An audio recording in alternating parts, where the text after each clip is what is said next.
This was just a domination bout by Matheus Nicolau, man. I said it in the last one. Lateral movement, lull you to sleep, hit you with a counter, and that's basically the game plan. Now, I was a little shocked to see that he was able to just put Schnell out on his feet multiple times. Almost felt like I was watching Wonderboy Thompson the way that he was just waiting back, straight shot, counter blitz, right? And he would just blitz in on Matt Schnell and he would just give him the business right there.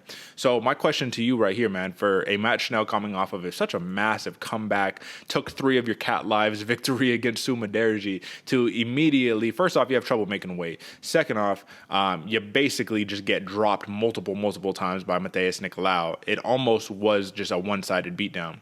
What do you take away from this if you're Matt Schnell? Like, where does he move forward? Man, this is a real rough one for Matt Schnell because, like you said, Derek, you took a lot of those years, those fight life years off of your last fight and in this fight, and I don't really see that kind of style changing too much for Matt Schnell, unfortunately. I think this guy performs best when he's in a barn burn, kind of like that Brian Barberena style of fighter.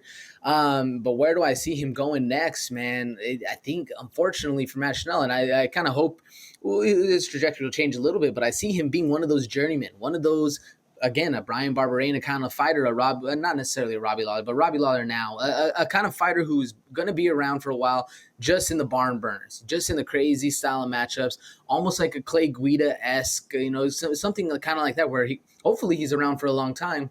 Hopefully not too brain damaged, but this is going to be bringing some wars. So we're going to be seeing Matt Schnell, and even showing the willingness to chop off all your hair to make weight instead of just taking the penalty, whichever way it comes from the commission.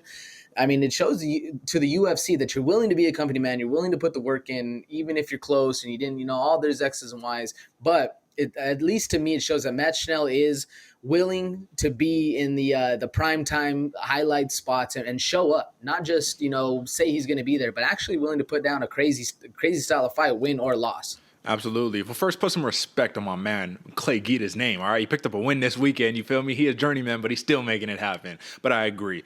I do think Matt Schnell has ultimate confidence in himself, and you got to respect that, right? Because he's willing to do what he has to do to put himself in a position to win. Now, here's the problem that I wanted to talk about going back to the Suma Derji fight.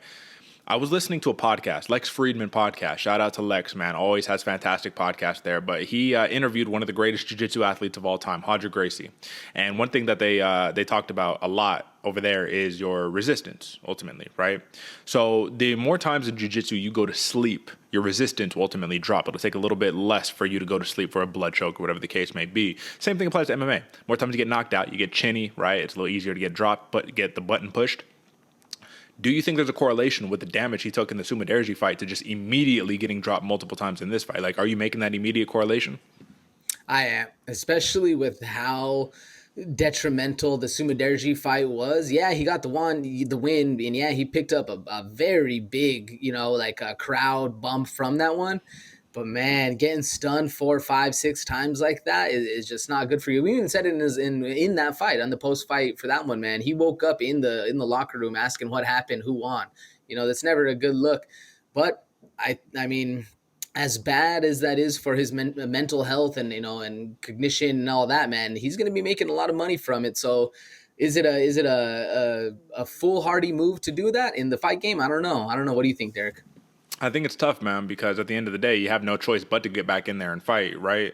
But at the same time, it's just like, how about we take a different approach? Nicolau is just a tough matchup, bro. It's just a tough matchup because he's going to frustrate you. He's going to make you come in and chase the fight. And as soon as you do that, he's going to take advantage. And you saw he brought out the sword. He did the bow, like real martial artist style right there, man. So shout out to Matheus Nicolau.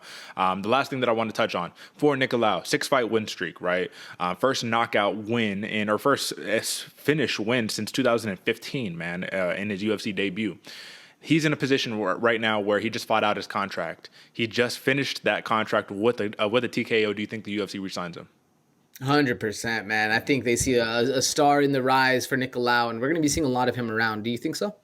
I think that they'll re-sign him, man, but I don't think that it will be as lucrative as one may imagine. You get one finish in your last 6 fights, more than 6 fights, honestly. It's just like, all right, bro, come on, man. You're going to have to bring something else to the table. Let's just say this, man. He takes all the hype trains and he derails them. The Manel Kopps of the world, David Dvorak, Tim Elliott, you know what I mean? Clearly, Matt Schnell. So